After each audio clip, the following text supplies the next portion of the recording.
இறந்தவருடைய மகனாக செயல் தலைவராக முறைப்படி முதலமைச்சரிடம் சென்று அந்த கோரிக்கை வைக்கிறார். அப்படி முறைப்படி வைக்கப்பட்ட கோரிக்கை மனிதாபிமானமற்ற முறையில் நிராகரிக்கப்பட்ட நிலையில அடுத்த வழி சட்ட ரீதியான.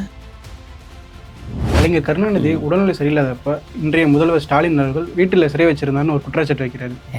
இதெல்லாம் அதாவது ஒன்றும் பெருசாலாம் வேணாங்க, கைப்புண்ணுக்கு கண்ணாடி எதுக்கும்பாங்க. காமராஜருக்கும் வழங்கலை மெரினால இடம். காமராஜருக்கு யார் மெரினால இடம் கேட்டாங்க? இல்லை, அப்போதைய காங்கிரஸ்காரங்களும் கேட்டாங்க. அப்போ காங்கிரஸ்ல இருந்த பழ நெடுமாறன் ஐயா இப்பவும் இருக்கார். எடப்பாடி பழனிசாமி அப்போ அரசியல்லே கிடையாது, அவர் வேற வியாபாரம் பார்த்துட்டு இருந்தார். இப்போ அரசியல் வியாபாரம் பார்க்குறாரு, அவ்வளோதான் அவருக்கு வித்தியாசம். அவருக்கு கொள்கை தெரியாது, அவருக்கு எம்ஜிஆரே தெரியாது. நீங்கள் கேட்குறீங்களே ஏன் பீச்சில் இடம் கொடுக்கல, மெரினாவில் இடம் கொடுக்கல, அந்த சாலைக்கு பேர் தெரியுமா? காமராஜர் சாலை. யாராவது ஒரு இவ்வளவு அக்கறையாக கேட்குற எவனாவது அதை காமராஜர் சாலைங்கிறனா பீச் ரோடுங்க. பொதுவாக எடப்பாடி பழனிசாமிலேருந்து எல்லாரும் ஏன் காமராஜரை பிடிச்சி இழுத்துட்டு வராங்க, காமராஜருக்கு ஏன் இடம் கொடுக்கலன்னா காமராஜர் மேலே அக்கறை கிடையாது, கலைஞர் மேலே காண்டு. ஜானகி ராமச்சந்திரனுக்கும் மறுத்துட்டீங்க இடத்த கொடுக்க. ஜானகி ராமச்சந்திரனுக்கு யார் இடம் கேட்டா? இல்லை, இது அதிமுக சார்பாக கேட்டாங்க. யார் கேட்டா? அப்போ யார் அதிமுகவுடைய பொதுச் செயலாளர்? ஜெயலலிதா தானே இருந்தாங்க, அவங்க தானே கேட்டிருக்கணும். அவங்க எங்கே கேட்டாங்க? வெளியிலே வராத நேரம் அவங்க. ஜானகி ராமச்சந்திரன் அவர்களுக்கு போய் நேரில் அஞ்சலி செலுத்தியவர் அப்போது முதலமைச்சராக இருந்த கலைஞர். அம்மையார் ஜானகி ராமச்சந்திரன் முதலமைச்சர் அப்படின்னா எப்படி முதலமைச்சர்? நீங்கள் அம்மான்னு கூப்பிடுறீங்க. யார் உங்களை பெக்கலைனாலும் கூட கொள்கை ரீதியாக நீங்கள் கட்சி ரீதியாக உங்களுக்கு தலைமைன்னு அம்மானு கூப்பிடுறீங்க. அப்போ நான் அப்பான்னு கூப்பிடாம தன்னுடைய கொள்கை தலைவான்னு கூப்பிட்டுட்டு தலைவரேன்னு கூப்பிட்டவர் அத்தனை தொண்டர்களையும் அங்கே கொண்டு போய் முன்னாடி நிறுத்தினார் கலைஞர். ஆக இவருக்கு அரசியல் தெரியாதுங்க. எடப்பாடி பழனிசாமிக்கு எந்த அரசியலும் தெரியாது. அவர் ஏதோ வந்தார், உண்மையை சொல்லணும்னா அவர் வியாபாரம் பார்த்தார். அந்த வியாபாரத்தை விட அரசியல் வியாபாரம் சிறப்பாக இருக்கிறதுன்னு இங்கே வியாபாரம் நடத்திட்டு இருக்காரு.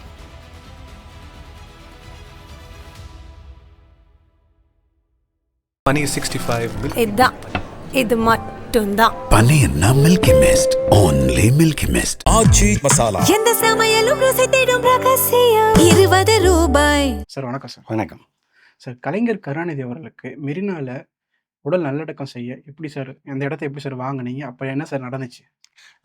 கலைஞருடைய உடல் அவர் இறந்த பொழுது அவர் காவிரி மருத்துவமனையில் அவர் இறக்குறாரு.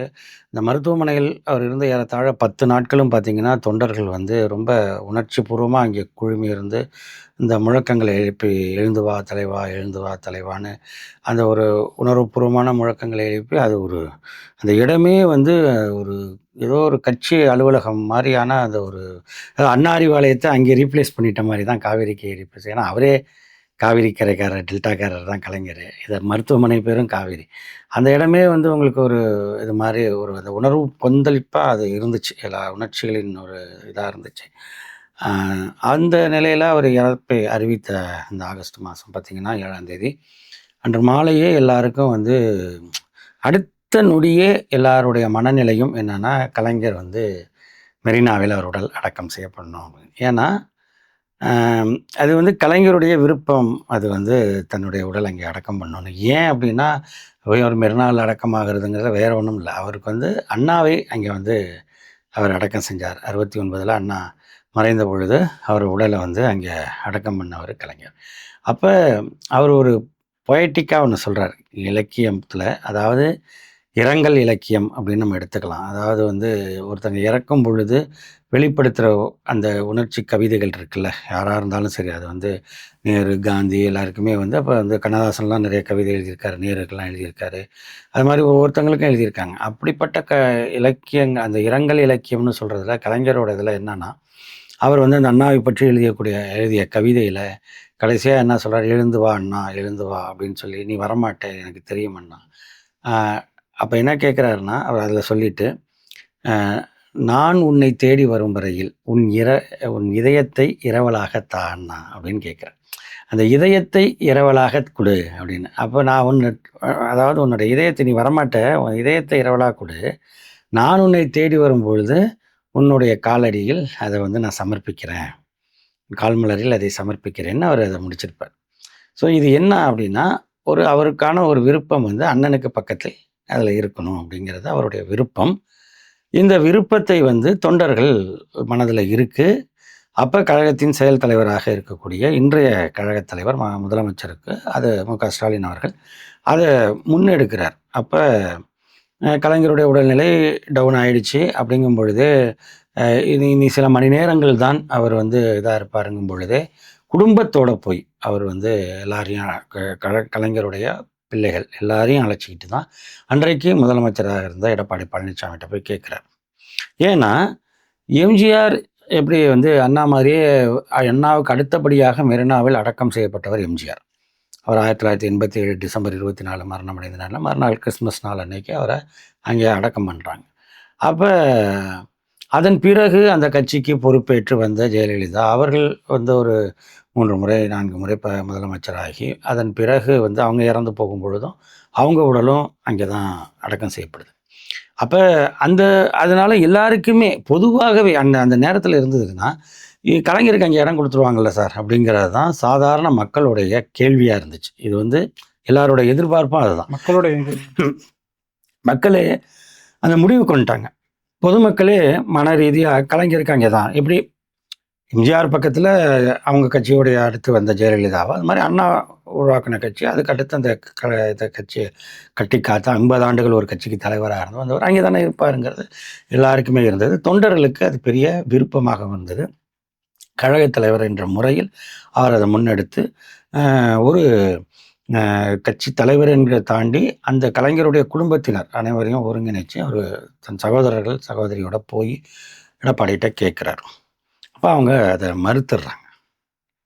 அப்போ தான் அன்று இரவோடு இரவாக அதுக்கு ஒரு வழக்கு தொடுக்கப்படுது. அந்த அனுமதி வேணும். அங்கே இவங்க வந்து கிண்டியில் இடம் ஒதுக்கி தரோம் அப்படின்னு அரசாங்க தரப்பில் சொல்கிறாங்க. கிண்டியில் அந்த காந்தி மண்டபம் இதெல்லாம் இருக்கக்கூடிய இடத்துல காமராஜர் நினைவகங்கள்லாம் இருக்கிற இடத்துல அங்கே ஒதுக்கி தரேன் அப்படிங்கிறதான் அவங்க சொல்கிறது. ஆனால் இவங்க எல்லாருமே வந்து அண்ணா பக்கத்தில் அவருடைய கொள்கை தம்பியான கலைஞர் இருக்கணும் அப்படிங்கிறது. இதுக்கான வழக்கு தான் நடக்குது. இரவெல்லாம் நடக்குது. மறுநாள் காலையில் அந்த வாதங்கள் தொடர்ந்து அப்போ வந்து கடற்கரையில் வந்து இது பண்ணலாமா அப்படிங்கிற இடம் ஒன்று வருது.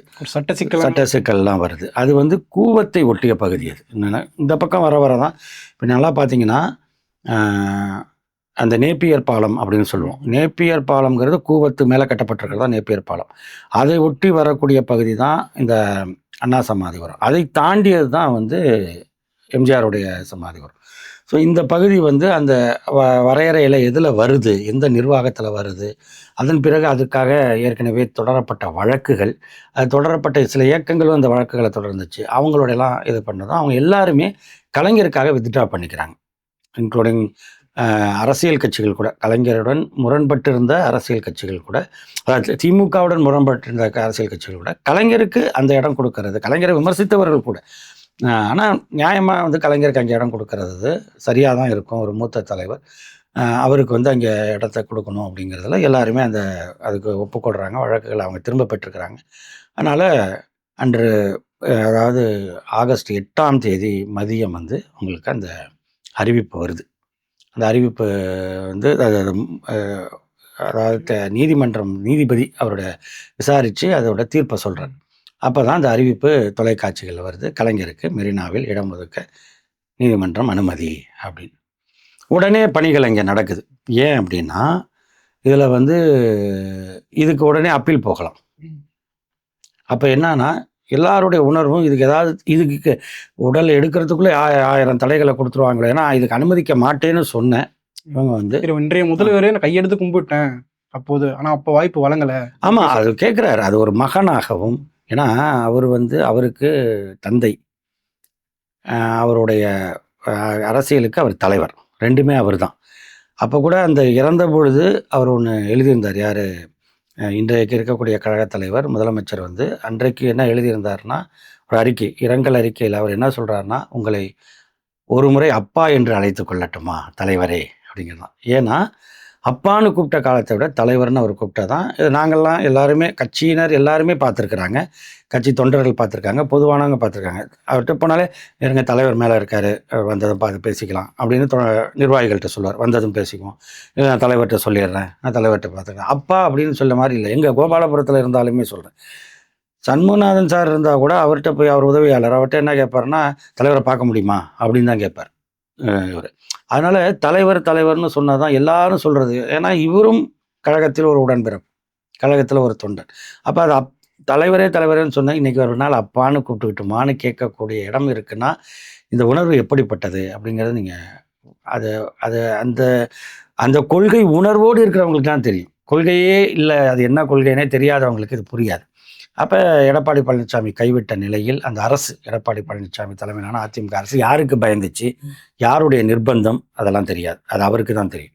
ஆனால் சட்ட ரீதியாக என்னைக்கு இவங்க கைவிட்டாங்களோ அது சட்ட ரீதியாக அணுகுன்னு சொல்லி சட்ட ரீதியாக போராடி முதல்ல ஒரு அந்த இறந்தவருடைய மகனாக, இறந்த தலைவருடைய கட்சியின் செயல் தலைவராக அந்த முறைப்படி முதலமைச்சரிடம் சென்று அந்த கோரிக்கை வைக்கிறார்.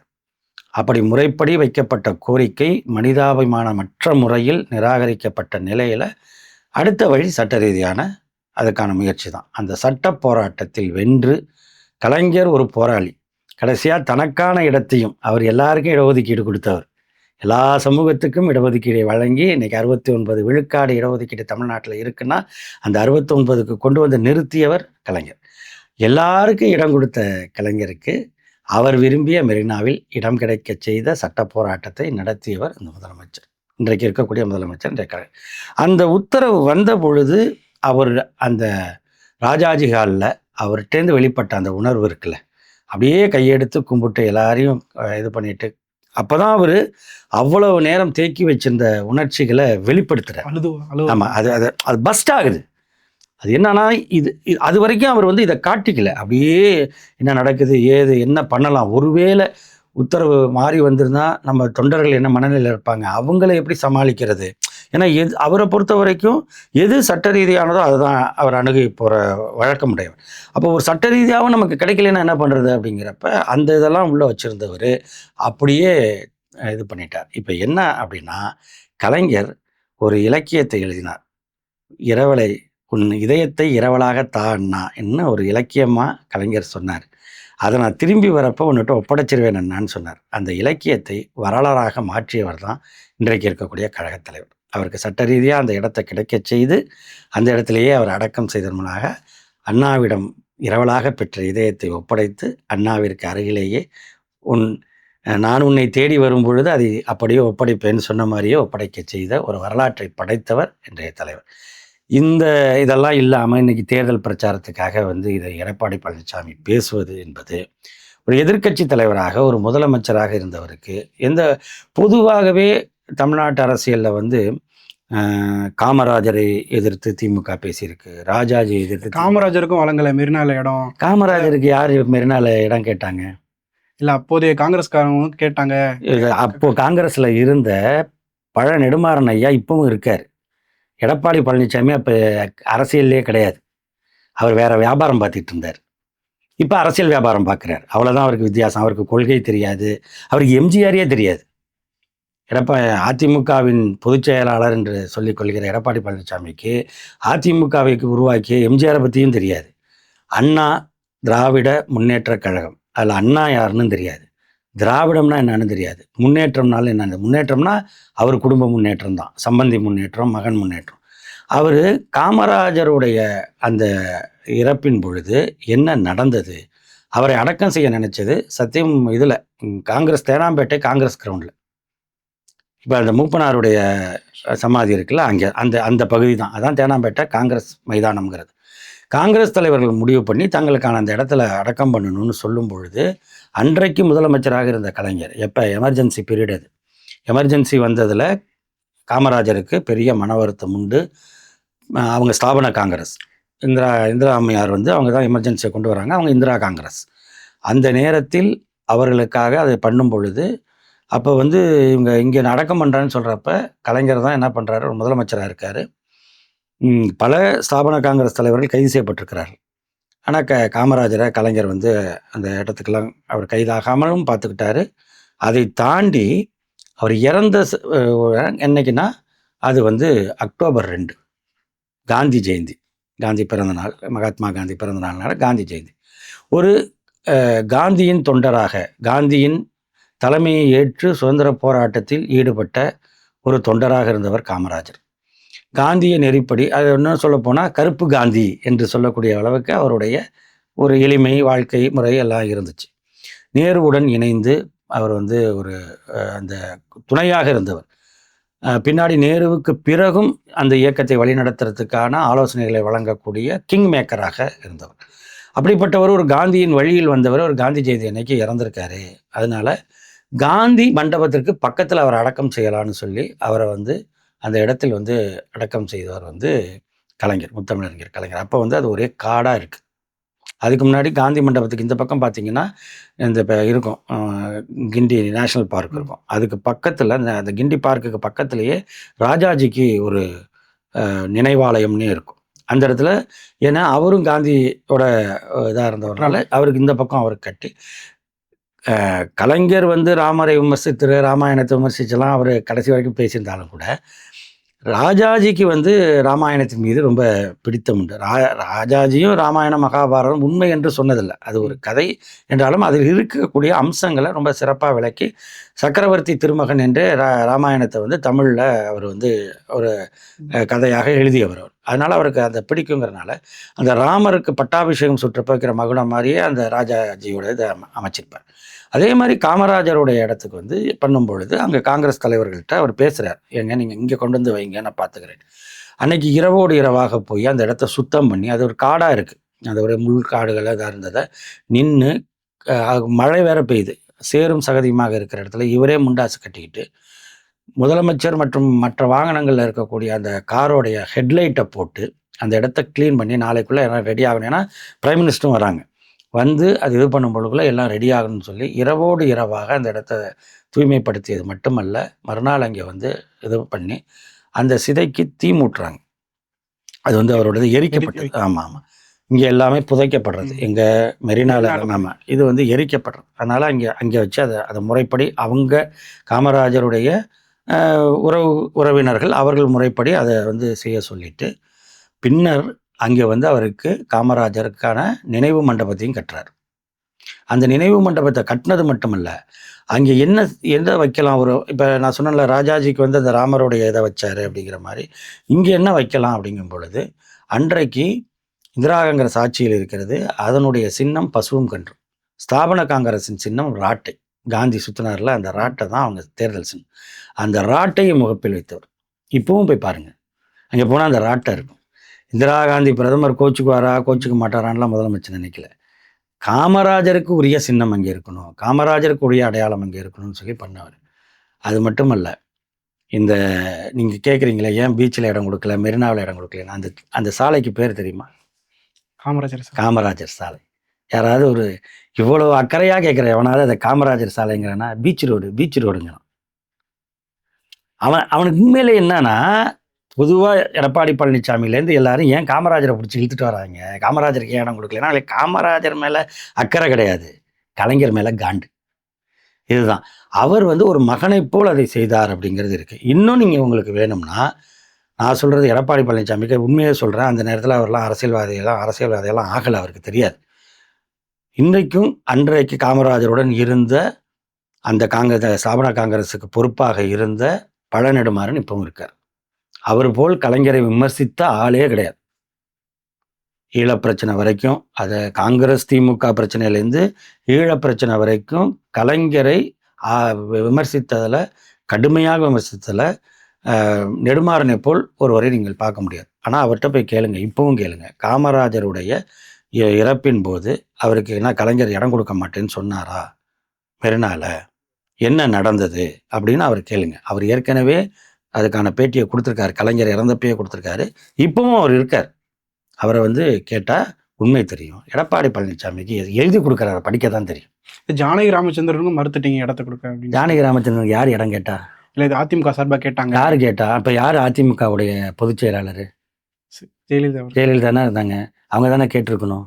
அங்கே எங்கே கேட்டாங்க? வெளியிலே வராத நேரம் அவங்க தோற்று போய் பர்கூரில் முதலமைச்சராக நின்று தோற்று போய் 1996 அது பாட்டுக்கு அவங்களும் தோழியுமா உள்ளேயே கடந்த போயஸ் கார்டனை விட்டு வெளியில் வராத நேரம் யார் கேட்டா? அவங்களுக்கு யார் கேட்டா? இன்னொன்று நான் கேட்குறேன், ஜானகி ராமச்சந்திரன் அவர்களுக்கு போய் நேரில் அஞ்சலி செலுத்தியவர் அப்போது முதலமைச்சராக இருந்த கலைஞர். அம்மையார் ஜானகி ராமச்சந்திரன் வந்து முதலமைச்சர் அப்படின்னா எப்படி முதலமைச்சர்? அப்போ அவர் முதலமைச்சர் ஆகும் பொழுது எடப்பாடி பழனிசாமி யார் பக்கம் நின்னார்? ஜானகி தனக்கு ஆதரவாக நின்னாரா? இல்லை. சரி, எம்ஜிஆர் இறந்தார். எம்ஜிஆர் இறந்ததும் இடைக்கால முதல்வராக நாவலர் பொறுப்பேற்கிறார்.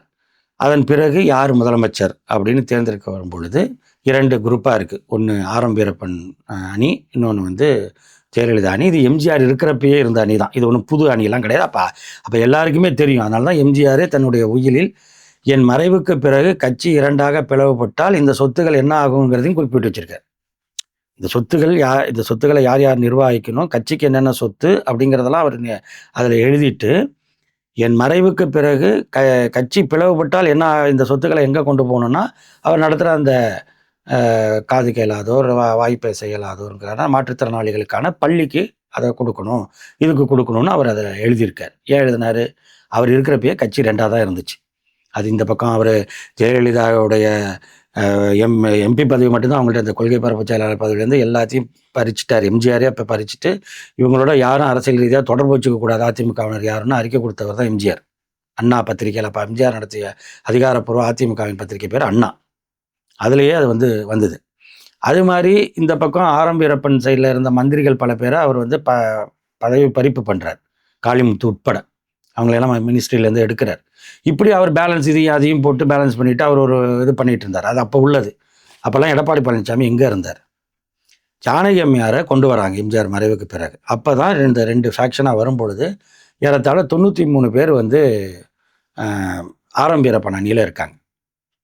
இந்த பக்கம் வந்து ஒரு 30-36 பேர் ஜெயலலிதா பக்கம் இருக்கிறாங்க. அந்த சமயத்தில் இந்த 36 பேரையும் எம்எல்ஏக்களை காப்பாற்றிக்கிட்டு ஊர் சுற்றுறாங்க. டூர்லாம் அப்போ தான் இப்போ நம்ம பார்க்குறோம்ல, அங்கே வந்து குஜராத்லேருந்து தூக்கிட்டு இங்கே வந்தாங்க, ஒரிசாலேருந்து தூக்கிட்டு அங்கே போனாங்கன்னு. இதுக்கெல்லாம் ஆரம்பமே ஜெயலலிதா தான். இப்படி வச்சு ட்ரிப் அடித்து பெங்களூரு, இந்த பக்கம் கேகேஎஸ்ஆருடைய பாதுகாப்பில் கொஞ்ச நாள், அப்படியே அந்த பக்கம் அப்படின்னு அவங்க வந்து சுற்றிக்கிட்டே இருக்காங்க. எது வரைக்கும்? சட்டமன்றத்தில் உங்களுக்கு வந்து பெரும்பான்மையை நிரூபிக்கணும். யார்? ஜானகி அம்மா வந்து நிரூபிக்கணும். அது வரைக்கும் தான் கையில் இருக்கிறவங்க வெளியில் போயிடக்கூடாது. ஏன்னா அந்த அம்மாவுக்கு 93 பேர் தான் இருக்காங்க. அது வந்து நமக்கு 118 வேணும். அப்போ மிச்சம் இல்லைங்கிறப்ப நம்ம வந்து இதை விட்டுறக்கூடாது அப்படிங்கிறதுல பண்ணாங்க. அப்போ முதலமைச்சராக பதவி பிரமாணம் எடுத்துக்கொண்ட ஜானகி அம்மையார் அவர்கள் சட்டமன்றத்தில் வந்து பெரும்பான்மையை நிரூபித்தாதான் அவங்களுக்கு அந்த பதவி வந்து நீடிக்கும். அந்த சட்டமன்றத்தில் ஜனவரி மாதம் 1988 ஜனவரியில் அந்த பெரும்பான்மையை நிரூபிக்கின்ற நாளில் இந்த சட்டமன்றத்தில் மிகப்பெரிய கலவரத்தை உருவாக்கியவர்கள் இதே ஜெயலலிதா, எடப்பாடி பழனிசாமி தலைமை ஏற்றிருந்த ஜெயலலிதா அணி. இந்த பக்கமும் தகராறு, அந்த பக்கமும் தகராறு. கடைசியாக வந்து பெரும்பான்மை நிரூபிக்கப்பட முடியல. அதன் பிறகு சட்டசபையை கவர்னர் கலைத்தார். அப்படிங்கிறது தான் அப்போ இருந்த எஸ்எல் குரானா அவர் பேர், அந்த கவர்னர் பேர். அவர் வந்து கலைத்து உத்தரவிட்டார். அதனோட தான் எம்ஜிஆருடைய அந்த 11 ஆண்டு கால ஆட்சி வந்து ஒரு முடிவு இதாகிச்சு. அப்போ அந்த எம்ஜிஆர் ஆட்சியை கவுத்தது தான் இவங்க வேலை. எடப்பாடி பழனிசாமி யார் தலைமை ஏற்றிருந்தாரோ அது வந்து எம்ஜிஆருடைய ஆட்சியை கலைத்தது அப்படிங்கிறது தான் உண்மை. ஜானகியை வர விடலை.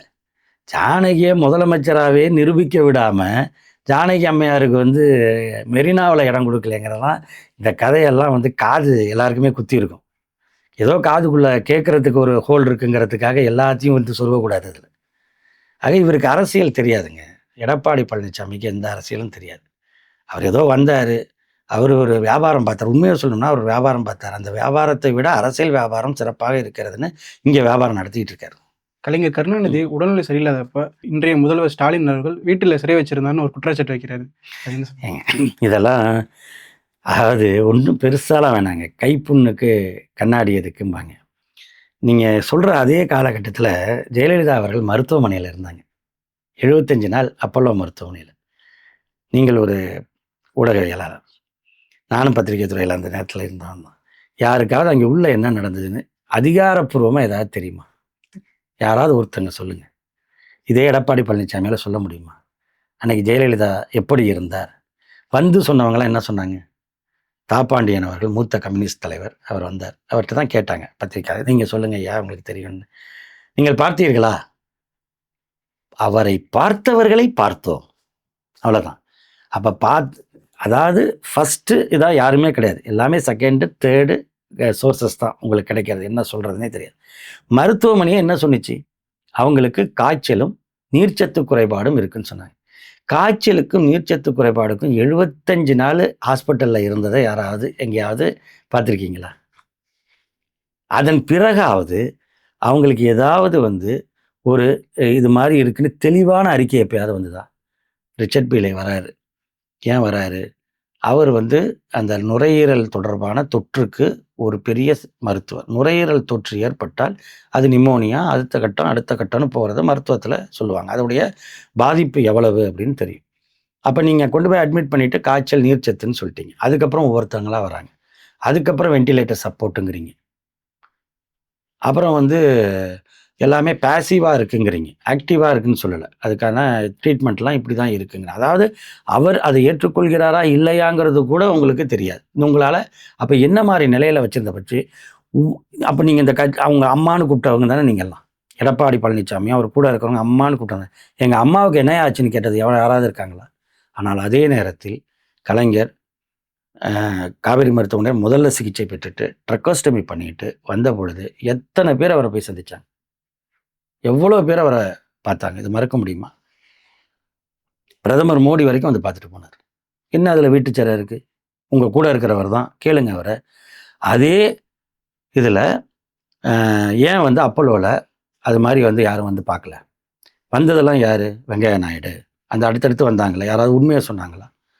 எனக்கு வந்து அப்போ கவர்னராக வித்யாசாகர்னு ஒருத்தர் இருந்தார். அவர் என்ன சொன்னார்? தம் கையை உயர்த்தி காட்டினார்கள் அப்படிங்கிற மாதிரி. அதாவது கண்ணாடி வழியாக பார்த்தேன் யாரை? ஜெயலலிதாவை. அவங்க வந்து தம்ஸ் அப் மாதிரி கை உயர்த்தி காட்டினார்கள்ங்கிறது தான் அவர் போயிட்டு வந்ததும் வெளியில் வந்த செய்தி. ஆனால் அவர் வந்து டெல்லிக்கு அனுப்பின அந்த ஒரிஜினல் ரிப்போர்ட்டில் அது கிடையாது. நான் போய் டாக்டர்ஸில் கேட்டுட்டு வந்தேன், அவ்வளோதான். யாருமே அவங்கள பார்க்கல. அப்போ யார் எப்படி வைக்கப்பட்டிருந்தார்கள்? தொண்டர்களுக்கு இங்கே தொண்டர்லாம், அதிமுக தொண்டர்கள்லாம் கோயில் கோயிலாக போய் அவங்க வந்து வழிபாடு பண்ணிகிட்டு இருக்காங்க. வாசலில் நின்றுட்டு அவங்க ஒரு 10 பேர் நின்றுட்டு இட்லி சாப்பிட்டாங்க, இது ஆப்பிள் வேக வைத்த ஆப்பிள் சாப்பிட்டாங்க, அம்மா அது சாப்பிட்டாங்க இது சாப்பிட்டாங்கன்னு சும்மா வெளியில் வந்து தொண்டர்களுக்கு பொய்யை சொல்லிட்டு இருந்தாங்க. அப்போ நீங்கள் அம்மானு கூப்பிட்ட ஒருத்தரை பற்றி நீங்கள் அம்மான்னு கூப்பிட்றீங்க. யார்? உங்களை பெக்கலைனாலும் கூட கொள்கை ரீதியாக நீங்கள் கட்சி ரீதியாக உங்களுக்கு தலைமைன்னு அம்மானு கூப்பிட்றீங்க. ஆனால் பெத்த அப்பனை அப்பான்னு கூப்பிடாம தன்னுடைய கொள்கை தலைவான்னு கூப்பிட்டுட்டு தலைவரேன்னு கூப்பிட்டவர் அத்தனை தொண்டர்களையும் அங்கே கொண்டு போய் முன்னாடி நிறுத்தினார், கலைஞர் முன்னாடி. இதுக்கு எவ்வளவு சாட்சிகள் இருக்குது, எவ்வளோ வீடியோ இருக்குது? ஏன் நீங்களே உங்கள் கட்சிக்காரங்க வந்து விசாரிக்கலையா கடைசியாக கலைஞரோட உடல்நிலை இதானப்போ? வந்து அவர் தானே பார்த்தீங்க, ஸ்டாலின் வீட்டு சிறையாக வச்சுருந்தார். அதே கோபாலபுரம் அதே ஹாலில் தானே உங்களை உட்கார வச்சார். என்ன சிறை வச்சார்? ஸோ இந்த மாதிரி வந்து தேர்தலுக்கு எதுனாலும் பேசலாங்க. ஒரு நேரத்தில் எப்படி வேணாலும் பேசலாம். ஆனால் ஒருத்தங்க மறைந்த பொழுது அதை பிறகு வந்து அதை வந்து இதை வந்து ஒன்றும் இல்லை.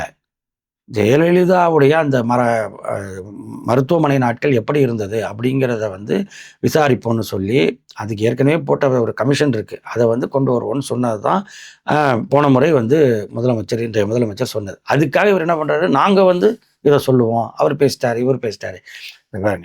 அதாவது ஒரு விஷயம் எது உண்மைன்னு உங்களுக்கு தெரிஞ்ச பிறகு தேர்தலுக்காக நீங்கள் அதை திசை திருப்புறது இருக்குல்ல, இது ரொம்ப ரொம்ப ரொம்ப ஒரு வெரி சீப்பஸ்ட்டு பாலிடிக்ஸ் இது. அதுவும் ஒரு முதலமைச்சர் பொறுப்புக்கு இல்லை இருந்தவர் திரும்பவும் நான் முதலமைச்சர் ஆகணும்னு ஆசைப்படுறவர் அதுக்கு கொஞ்சம் கூட தகுதி இல்லாதவர் என்பதை தன்னுடைய இந்த பிரச்சாரத்தின் மூலமாக எடப்பாடி பழனிசாமி நிரூபித்து கொண்டே இருக்கிறார்.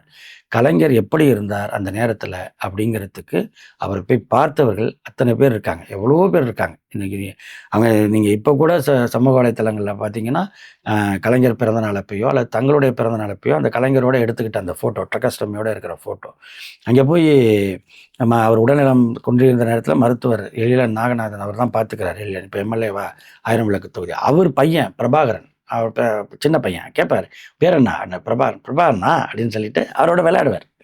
ஒரு இதெல்லாம் வீடியோ இருக்குங்க. நான் கேட்குறேன், 75 நாளைக்கு என்ன வீடியோ கொடுத்தீங்க? கடைசியாக ஏதோ ஒரு ஜூஸ் ஊழியர் மாதிரி ரொம்ப லேட்டாக அந்த அம்மா இறந்த பிறகு ஒரு வீடியோ கொடுத்தீங்க. அதுவும் வந்து எந்த பக்கம் என்ன இருந்துச்சு, சைடெலாம் எப்படி மாற்றிருக்கீங்க, என்னன்னு ஒன்றுமே புரியாத, அது ஒரு மருத்துவமனைக்கான தோற்றமே இல்லாமல் ஒன்று கொடுத்தீங்க.